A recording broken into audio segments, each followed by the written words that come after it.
CEO de M Platform de Group M, la infraestructura de datos, tecnología y talento que permite el análisis, definición y compra de audiencias de medios.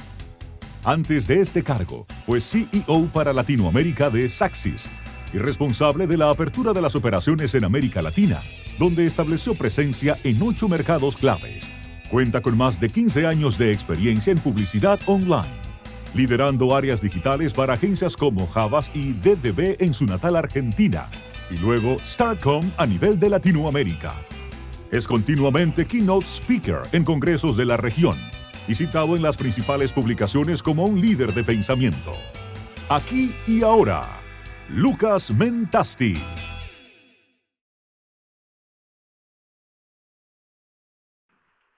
Muchas gracias, buenas tardes. Antes que nada, de nuevo, muchas gracias. Muy lindo estar acá, muy lindo estar en su país. Bueno, después de la conferencia que vimos, a mí me toca un tema un poco más nerdy, como digo yo, que es el tema de inteligencia artificial.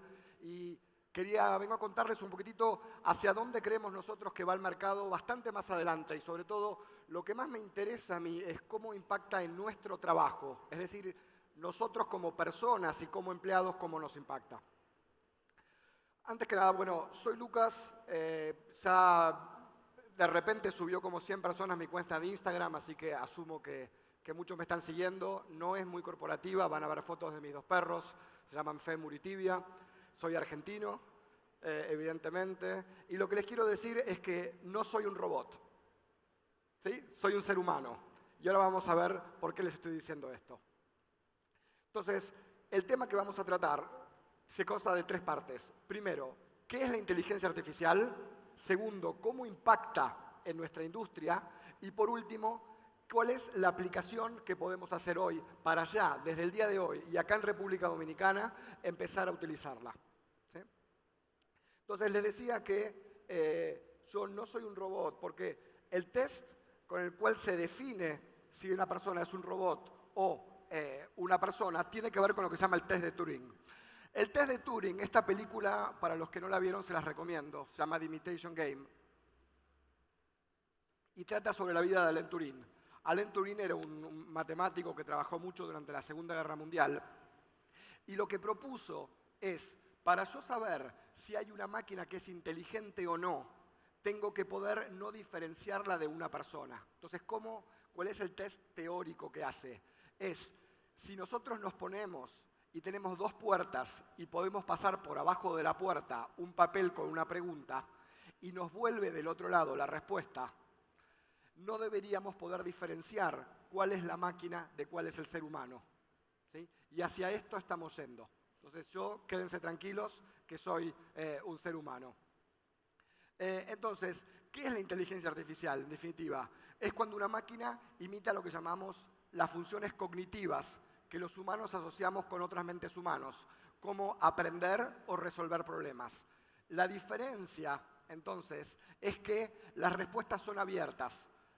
Tuvimos una gran discusión cuando con mi equipo armábamos la presentación, que decíamos si es un robot o no una procesadora de alimentos o una aspiradora, porque en definitiva está haciendo tareas y puede pensar. Por ejemplo, hay aspiradoras que ya detectan cuando hay agua, entonces dejan de aspirar.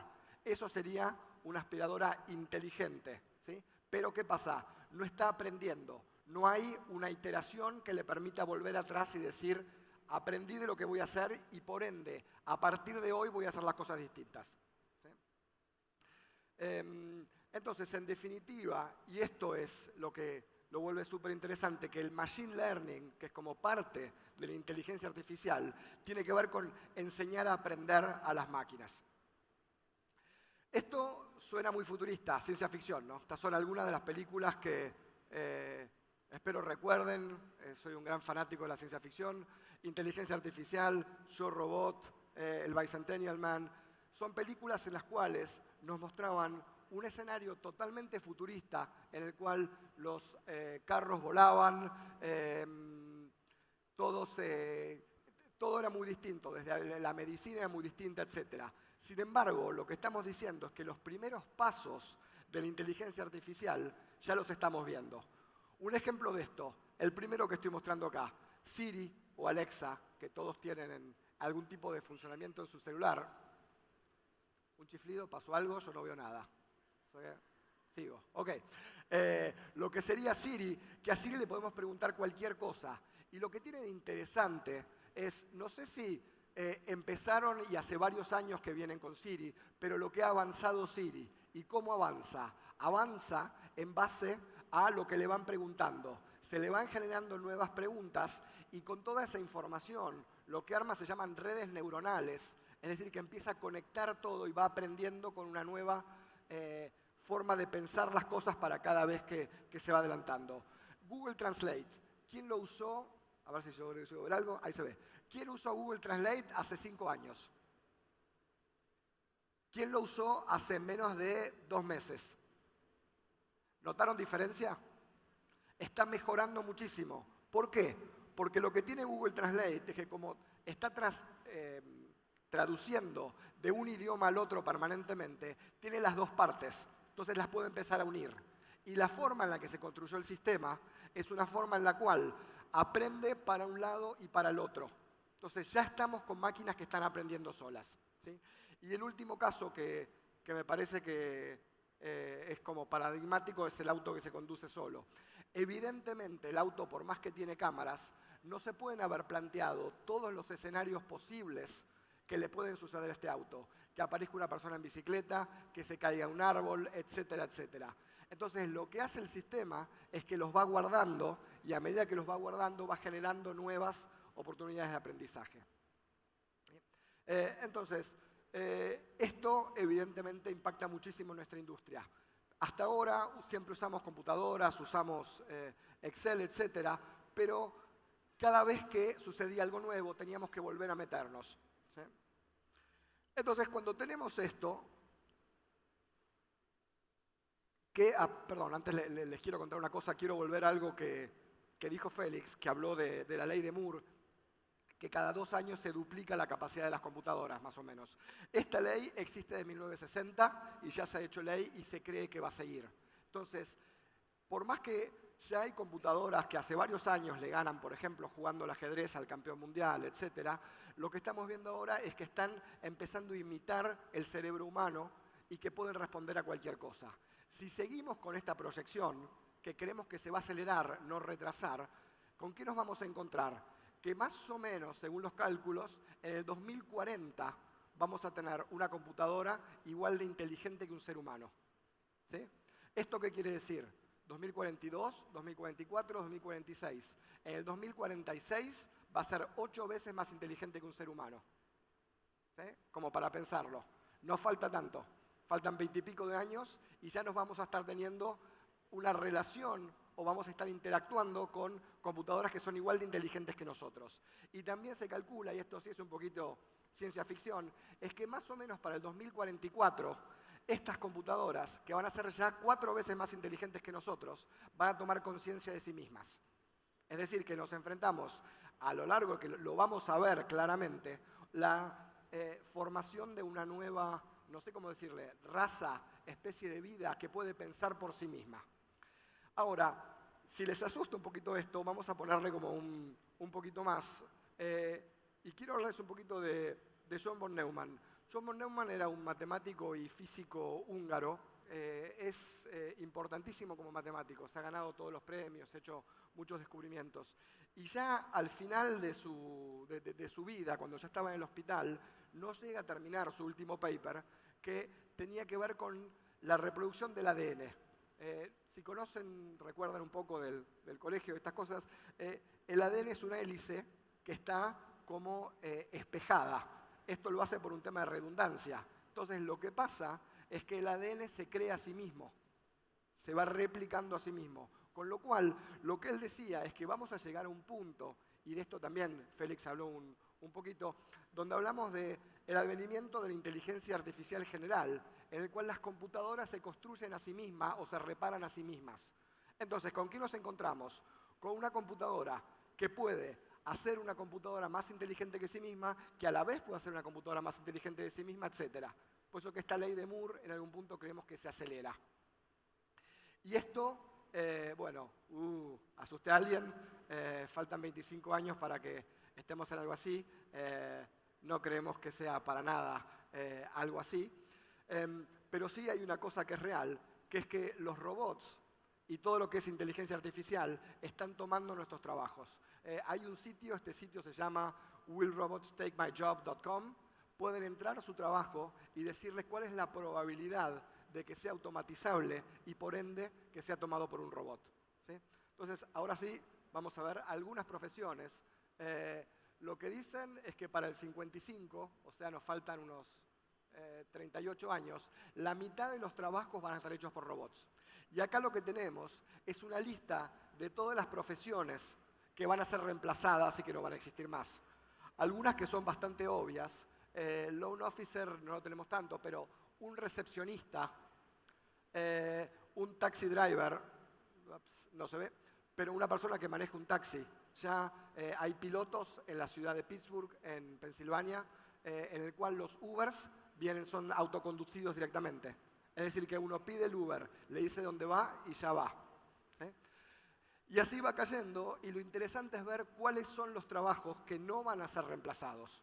El que menos es trabajar con niños, maestros jardineros, no sé cómo les dicen acá.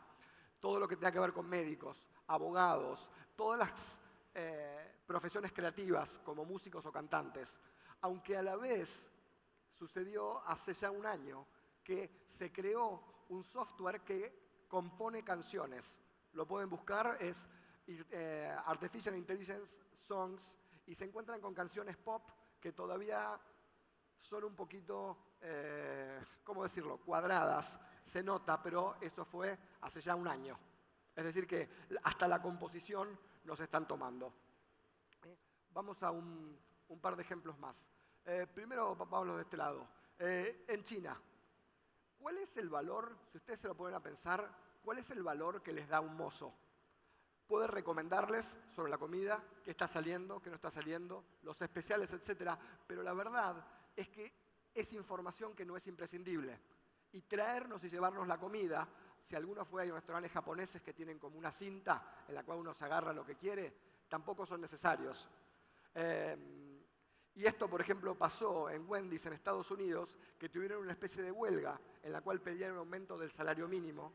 Y la decisión de Wendy's fue, hicieron el cálculo y dijeron, es más barato reemplazar todo por máquinas que subir el salario mínimo. Afuera la gente. ¿Sí? Esto está sucediendo.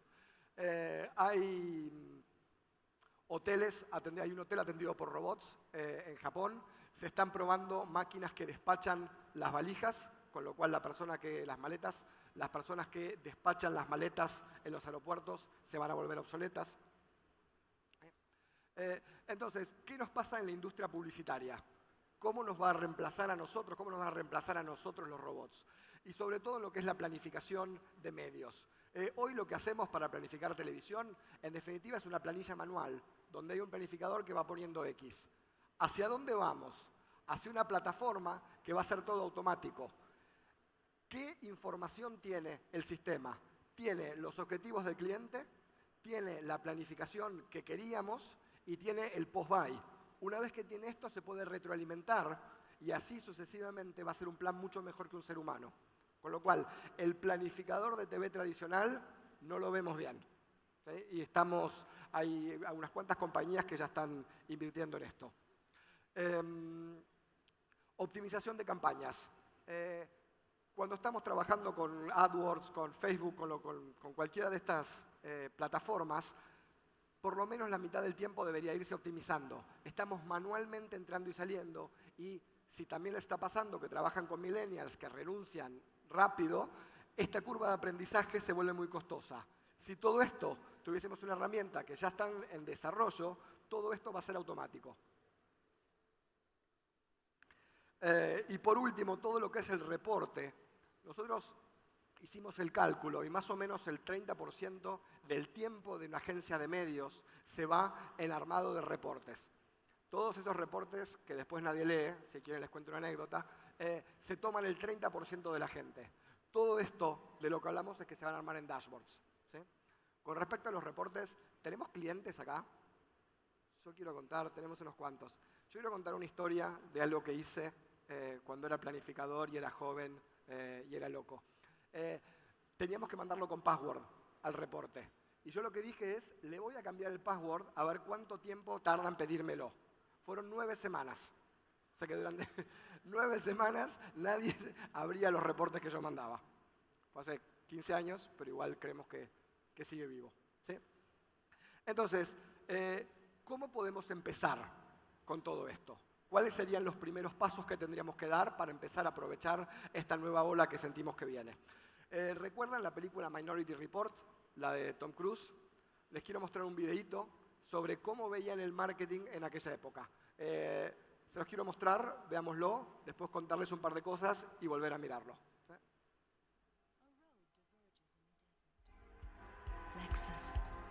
The road you're on, John Anderton, is the one less traveled. Make sure you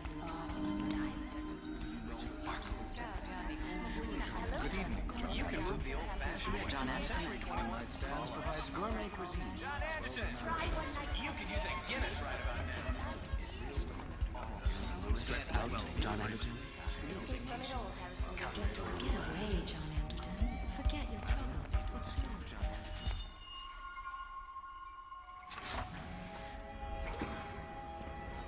Hello, Mr. Yakamoto. Welcome back to the Gap. How those assorted tank tops work out for you? Mr. Yakamoto. Hey, Miss Belfort, did you come back for another pair of those chamois lace-ups? Okay, para los que no vieron la película, lo que hace Tom Cruise es que como todas las personas son identificadas por el iris, a él como lo están buscando la policía por un crimen que se supone que va a cometer, él se hace una operación y se cambia los ojos. Entonces es por eso que cuando entra la segunda vez lo reconocen como Mr. Yakamoto y no como es él. ¿Sí?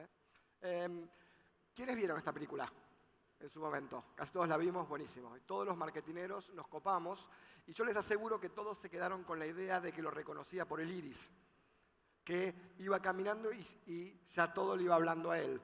Ahora, más allá de este reconocimiento, que no estamos tan lejos, porque ya el nuevo iPhone está reconociendo por la cara y hay unos cuantos Microsoft que ya lo hacían, si sacamos completamente esa parte, hay un montón de cosas que ya estamos viendo en el mundo de hoy. Por ejemplo, él va caminando y una vez que lo reconocieron, lo que él ve son todas publicidades segmentadas. Le dicen bienvenido. Eso es personalización de contenido. Ya algunos de ustedes lo están haciendo. Le ofrecen nuevas cosas. Se las ofrecen específicamente a él. O sea que tienen contenido que le va directamente a él. Parecería ser que todos ven algo distinto en las pantallas. Porque si él ve su nombre propio, que John Anderson creo que es, y desde cuando es miembro de American Express, si él ve su nombre, los demás tienen que ver el propio. Eso también ya está. Eso tiene que ver con contenido dinámico. ¿Sí? Hay otra más. Él entra finalmente al Gap cuando lo reconocen mal, como el señor Sakamoto, y le dicen, bienvenido, tenemos una selección de tank tops, que es lo que él tiene puesto. ¿Eso cómo se llama?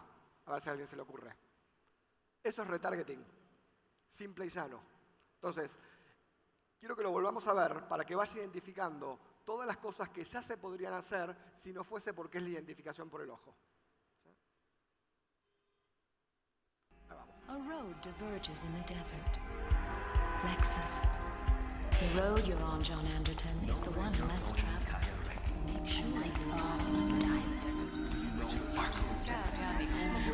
Good evening, John. You can move the old-fashioned John Anderton. Century 21 Styles provides gourmet cuisine. John Anderton, you could use a Guinness right about now. Stressed out, John Anderton. escape from it all, Harrison. Get away, John Anderton. Forget your troubles.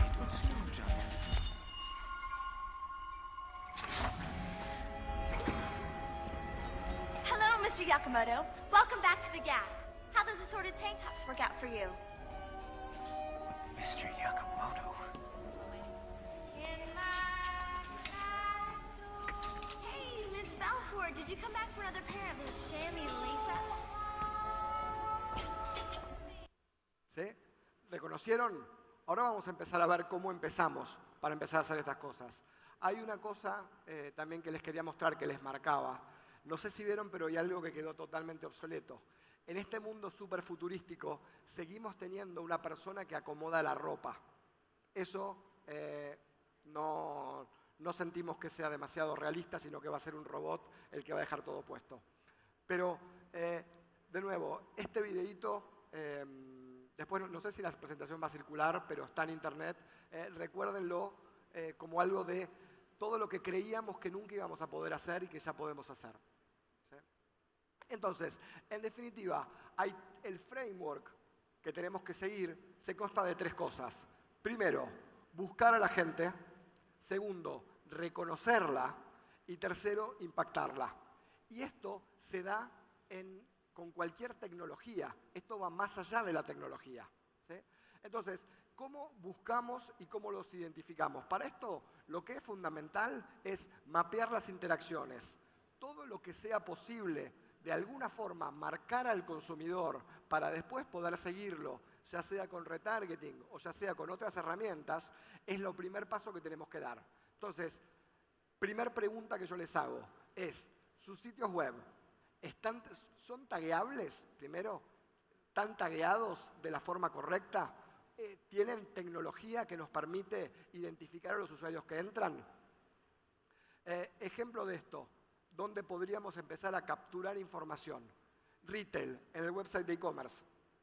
O si alguno tiene un retail más complejo o de valores más grandes, toman los datos. Si uno va a cualquier luxury retail, no sé, desde Hugo Boss, etcétera, cuando uno compra, le toman todos los datos. Entonces, cuando una persona vuelve a esta tienda, no hay necesidad de que le reconozca el iris. Alcanza con que se presente y lo encuentre dentro del sistema.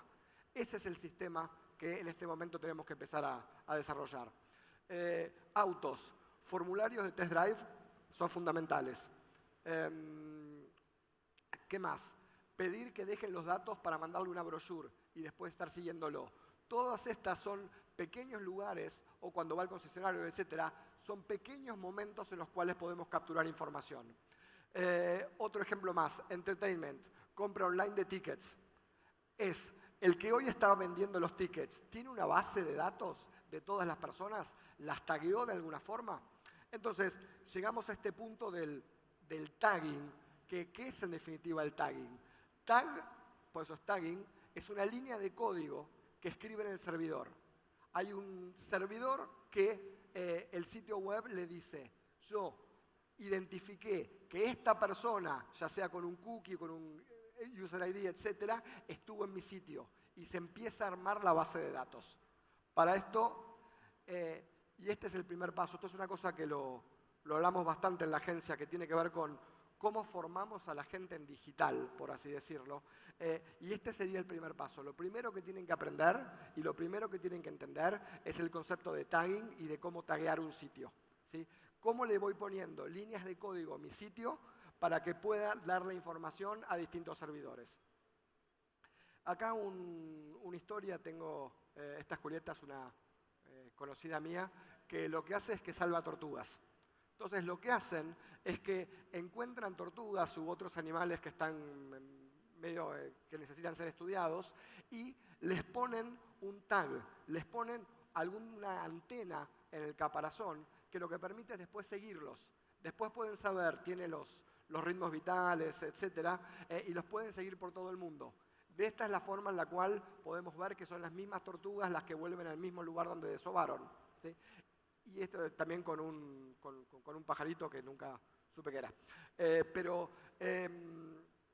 Esto es fundamental, que aprendan a taguear. Y taguear es identificar, así de simple.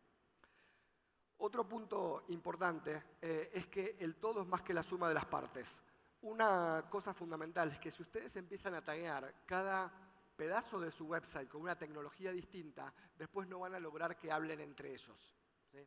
Entonces, para esto, lo que es fundamental, bueno, esto lo que generaba es que la data estuviese todas en silos. Esto del tagueo, que es como el primer paso, creo que las empresas se mandaron a taguear todos sus sitios y lo que les pasó es que empezaron a generar muchos hilos de información distintos. Tenían la información de CRM, la información de social media, la información de programmatic, todas por separadas y no podían cruzarlas entre ellas. Entonces, tengo una persona que entró a mi sitio y tengo otra persona que compró en mi sitio. Y la pregunta del millón, en realidad vamos a hacer al revés. Tengo una persona que impacté con publicidad y tengo una persona que compró en mi sitio. Si yo tengo las bases por separado, no puedo saber la gran pregunta, que ¿es la misma persona? Entonces, para esto lo que se necesita es lo que se llama un ID universal. ¿Sí? De esto un poquitito también, si recuerdan, en el diagrama general que presentó Félix al principio, había una Universal ID o un ID que es el que lo está agarrando. Entonces, ¿qué es el primer paso digital? El primer paso digital es encontrar una tecnología de Universal ID que Google tiene soluciones, nosotros tenemos una, hay soluciones en el mercado, que lo que van a permitir es taguear todo el contenido de todas las propiedades que tengan para que se puedan hablar entre ellas. ¿Sí? Ahora quiero mostrarles un videíto. Perdón que es un poquito de autobombo, pero creo que está muy bien explicado y resume bien todo este concepto del tagueo y todo este tema de capturar información. Cuando el sistema observa a un usuario en línea, clasifica su comportamiento, acciones, compromiso, experiencia y su huella digital junto con el tipo de contenido que está consumiendo. A través del tiempo, el sistema empieza a comprender los intereses del usuario, su comportamiento de compra y los patrones de consumo de contenido, permitiendo construir patrones de consumo y perfiles sociográficos para comprender su comportamiento actual y predecir qué de esos comportamientos podrían repetirse en el futuro. El sistema optimiza las audiencias en tiempo real. Por eso, cada vez que el sistema aprende algo nuevo, recalcula esa propensión del usuario de interesarse en cierta marca o producto según la nueva información. Al hacerlo, el sistema se adapta con precisión al observar cambios y puede incluso predecirlos antes de que el consumidor los demuestre. Mientras el sistema reconoce patrones en el comportamiento del usuario, calcula tendencias de usuarios para una acción dentro de un contexto, clasificándolas en segmentos bajos, medios y altos, permitiendo a los anunciantes la granularidad necesaria para evaluar qué probabilidad tienen de interacción con su marca. Una vez que un viajero hizo una reserva en un vuelo aéreo, el marcador de intención del usuario cambia. El sistema posteriormente retira al usuario de ese segmento de viajes aéreos, mientras su puntaje de propensión disminuye, asegurando que la campaña del anunciante apunte solamente a las audiencias más relevantes. Al predecir con precisión lo que los consumidores tiendan a hacer, el sistema permite a los anunciantes identificar las perspectivas en el ciclo de vida de los consumidores de forma anticipada y guiarlos hacia sus marcas cuando estos están todavía en la fase de exploración. En total, existen más de 4.000 diferentes variaciones en los segmentos de comportamiento en el sistema, todos ellos bajo un procesamiento continuo y de actualización en tiempo real. El sistema no se limita a tratar de comprender lo que los consumidores están haciendo en el presente, también predice comportamientos futuros. Para hacer esto, la plataforma analiza las tendencias actuales del usuario y los compara con los consumidores que históricamente exhibieron los mismos rasgos, comportamientos e intereses. Mediante la comprensión de la fuerza y la importancia de un rasgo, el sistema puede predecir con confianza el comportamiento futuro de los consumidores actuales. Okay, gracias. Entonces, para poder empezar, y es acá donde empezamos a usar inteligencia artificial, primero tenemos que haber juntado toda la data, como estaba mostrando ahí. ¿Sí? Entonces, una vez que tenemos toda esta data junta, quiero que vayamos a un ejemplo, que es con Programmatic Media Buying, que sería inteligencia artificial aplicada a la compra de medios. Entonces, ¿qué es primero Programmatic? Vamos un poquito para atrás. La compra tradicional de medios era a través de órdenes de publicidad. Es decir, que la agencia mandaba una orden de publicidad al medio, que era un fax o algún tipo de formato en el Excel muchas veces, y a la vez lo que hacía el medio es que metía dentro de su propio sistema esta orden. Entonces, este proceso que era manual, cuando lo empezamos a automatizar, es lo que se llama compra programática. Y es donde empieza a aparecer el Machine Learning. Entonces, otro punto importante es que cuando nosotros nos comprábamos un spot de TV o una página en un diario, etc., todos en realidad no comprábamos una persona que lo vea, no comprábamos un impacto, sino que nos comprábamos todas las personas que lo veían. La diferencia con lo que es la publicidad digital es que lo que nos permite es comprar a nivel de cada impresión. yo quiero que cuando, es un ejemplo porque no funciona tan así, pero quiero que cuando una persona que es hombre de 25 años mire la televisión, le aparezca este comercial, ¿sí? Entonces, cuando tenemos esto, obviamente tendríamos que decirle, comprá de a una y quiero uno con este perfil, otro con este perfil y se hace imposible. Entonces, por eso que necesitamos un sistema para esto. Y es por eso que hablamos de proceso automático. Entonces, la pregunta es, ¿qué compramos y cómo lo compramos? Y es acá donde se utiliza la inteligencia artificial para permitir que un algoritmo, o sea, una máquina, un programa, esté determinando dónde, cuándo, a quién y en qué dispositivo se va a servir, ¿sí? Entonces, ¿por qué inteligencia artificial? Porque va a ir aprendiendo y va a ir recopilando esta data para decir el mejor target al que puedo llegar es este, ¿sí? Vamos a un ejemplo que, como yo le llamo, es un ejemplo de emoji style. Asumamos una persona que se acaba de comprar un carro, ¿sí? Entonces, con todo lo que vimos antes de cómo capturábamos data, ¿qué podemos saber?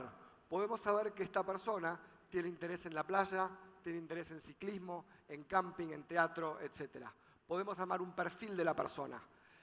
Obviamente, esto no lo puede hacer un ser humano. No podría estar mirando uno por uno todos los que compran, porque se volvería imposible.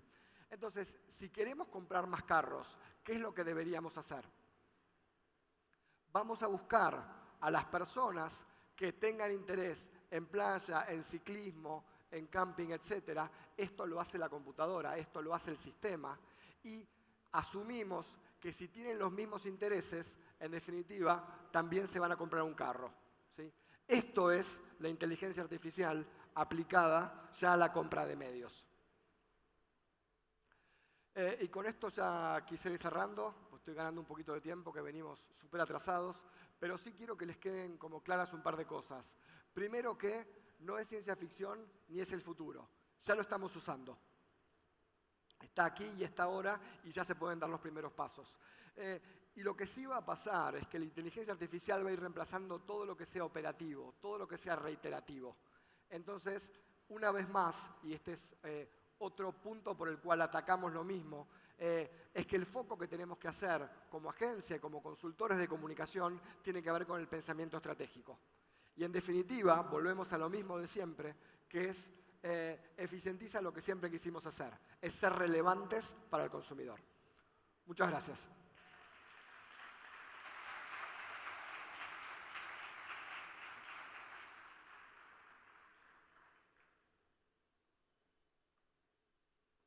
Me quedo por acá.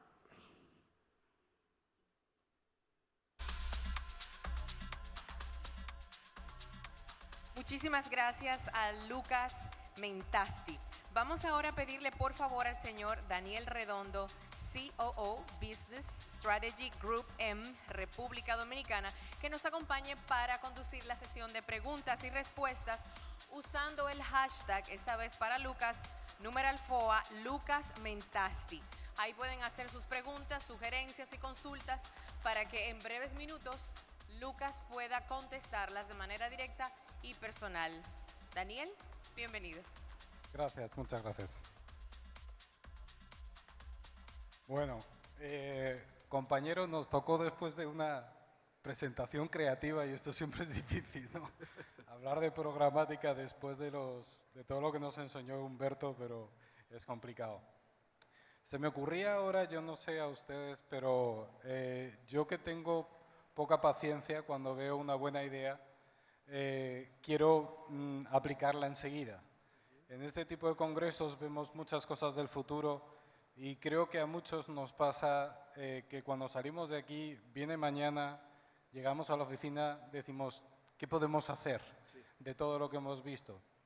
Creo que programática es el puente, digamos, entre eso que podíamos hacer y lo que podemos hacer ya, ¿no? Porque ya hace mucho, como planificadores de medios, que sabemos que el ir a hombres, mujeres, 25 a 54 ABC o asumir que porque es un teléfono de alta gama va a ser AB quien lo va a comprar, sabemos que no es cierto, pero no teníamos las herramientas para planificar de forma diferente, ¿cierto? Mi primera pregunta sería, cuando hablamos de programática, estamos hablando de una forma completamente diferente de planificar medios, ¿cierto? Nos olvidamos un poco de las variables sociodemográficas y nos olvidamos de comprar, ok, voy a estar seguro de que mi anuncio va a salir aquí, va a salir aquí, va a salir aquí, sino voy a llegar a la gente que tiene este interés allá donde esté. Entonces eso, normalmente, la primera barrera es una cierta inseguridad de qué va a pasar con mi anuncio, dónde va a aparecer. ¿Cómo vencemos esta primera barrera? Perfecto. Ahí lo que hacen las compañías de compra programática es que, así como se arman bases de consumidor y bases de quiénes son los consumidores, también se arman bases de quiénes son los sitios. Entonces lo que hacen es que le asignan a cada uno de los sitios un valor de que sea que tenga brand safety, que sea saludable para la marca. Entonces lo que sí se asegura es que antes de que salga un aviso en un sitio, ese sitio ya fue testeado y ya fue analizado para asegurarnos de que no tenga contenido pornográfico, violento, etc. Entonces, el primer punto es que el contexto en el cual va a salir es un contexto que ya está curado, por así decirlo. Entonces, ya se descartó todo lo que no podría ser. Ahí ha sucedido mucho, y sucede también, es que YouTube y Google no les da la velocidad para chequear todas las cuentas y todos los videos que se suben, por la cantidad que se suben. Entonces, parte de lo que tenemos, que esto es un acuerdo que tenemos con GroupM, con Google, es que no hay publicidades que salen en sitios que tengan menos de una X cantidad de visitas. Entonces, cualquier video que fue subido, que es violento, etcétera, a veces toma 2 o 3 días hasta que algún usuario lo identifica como violento y como no seguro. Nosotros lo que hacemos es que salimos solamente en aquellos que ya fueron verificados por un número mínimo de usuarios. O sea, tenemos ya unos mínimos, digamos, establecidos que sabemos que no va a salir en contenido en el que no queremos que las marcas estén involucrados. Más allá, y hilando un poquito más fino, igual yo no voy a decidir en qué sites aparece, ¿cierto? Ajá. Pero sin embargo, tú ayer explicabas muy bien que eso da un poco igual, ¿no? Exactamente.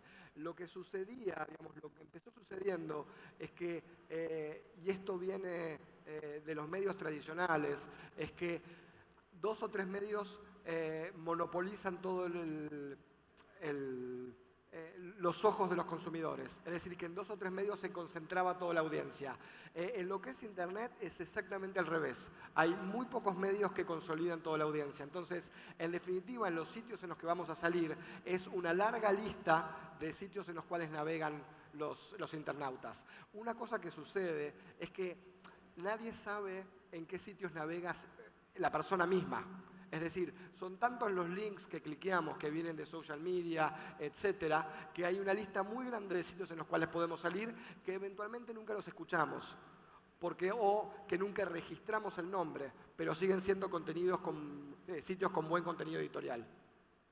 Es cierto, ¿no? O sea, uno empieza a navegar, quizás sí, voy a empezar mi navegación en Google o en Facebook o donde sea, pero si me interesa un tema voy a empezar a dar links y al final voy a acabar en páginas que ni sé cuáles son, no sé si es una universidad, no sé, ¿no? Pero el consumidor va a estar ahí. Es como replicar el uso que hacemos todos como internautas. Y no solo eso, sino que ahora todos los medios lo que están haciendo es que están poniendo publicidad nativa. Y al poner publicidad nativa, en definitiva, uno termina navegando en otros sitios porque le interesó el contenido. Y así sigue. Y si le interesa mucho un tema, puede seguir navegando eternamente por ese tema. Y esas URLs no son las de los grandes medios que estamos acostumbrados a reconocer. Otra cosa me parecía interesante es, tú sabes que obviamente en marketing, y lo hemos venido viendo todo el día, pero sobre todo en digital, las tendencias o los aprendizajes suben, bajan, suben, bajan. Yo creo que una de las grandes discusiones que ha habido en los últimos años es: ¿necesito tener una web? ¿No necesito tener una web? ¿La web sirve de algo? ¿No sirve de algo? De alguna forma tú lo que nos estás contando, si te entiendo bien, es que tener algo, ya sea un website, ya sea lo que sea, de presentación o de depósito de todas aquellas visitas de mis usuarios, aunque solo sea para generar data, es vital, ¿cierto? Totalmente de acuerdo. Hubo una tendencia en América Latina que era armar fanpages en Facebook en vez de hacer las propias páginas web. Eso fue una cosa de América Latina. No estoy diciendo que no haya lugar para una fanpage, pero una fanpage no reemplaza la página web. La página web, que la controla totalmente el anunciante, tiene otra cosa muy importante, que es que permite taguear y permite recabar data. Entonces, si tenemos una página web en la cual estamos recabando data, por más que sean pocos los usuarios, después por esta metodología que vimos al final de Lookalike, siempre los podemos replicar. Entonces, nos alcanza con que haya una web con relativamente poco tráfico, pero que esté bien tagueada. Al final es como un nuevo uso que le hemos encontrado a la web, Sí. que quizás no necesitamos una web carísima o llenísima de contenido, sino muy actualizada, suficiente como para que los usuarios lleguen y vaya generando esa base de datos. Sí, la web lo que tiene que hacer es que tiene que facilitar el proceso de compra. El proceso de compra es largo y requiere mucha información por momentos, y esa es la información que tiene que estar en la web. No hay un valor de entretenimiento en la publicidad tradicional que no debería ser el valor de la web. La publicidad tradicional se consume en un momento de entretenimiento y de ocio, que es mirando tele. En cambio, el contenido en la web se consume en un momento de búsqueda de información. Por eso es que tiene que ir al punto y que no hay que preocuparse porque sea divertida o por generar una recurrencia en una persona que no tiene demasiado contacto con la marca. Y luego, por último, para tener un poco el panorama de hacia dónde vamos como mercado, porque lo bueno, todo tiene su ventaja, estar en un mercado que a lo mejor no está en la punta de la tecnología o de las nuevas tendencias, no permite aprender de otros mercados, ¿no? Entonces, tomando en cuenta un mercado medio y un mercado muy avanzado, Sí. la primera pregunta sería, ¿qué porcentaje de la inversión se va a Internet, a digital? Sí. Y de ese porcentaje, ¿cuánto se destina a programática aproximadamente en general? Sí. Te doy algunos puntos de referencia. Un mercado como México, yo te diría clientes avanzados están poniendo un 30, un 35% en Internet, y lo que se va a programmatic es un 95%, más o menos, de los cuales Google y Facebook se llevarán 60% y un 40%, 45% serían lo que son los medios programmatic por afuera de Google y Facebook. Y el otro 5% que en compra tradicional.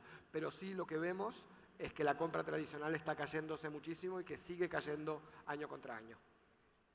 Bueno, pues muchísimas gracias. Nada, de verdad, abrir los canales de comunicación a todo el mundo. El tema de programática quizás suena un poquito complicado, pero es todo lo contrario.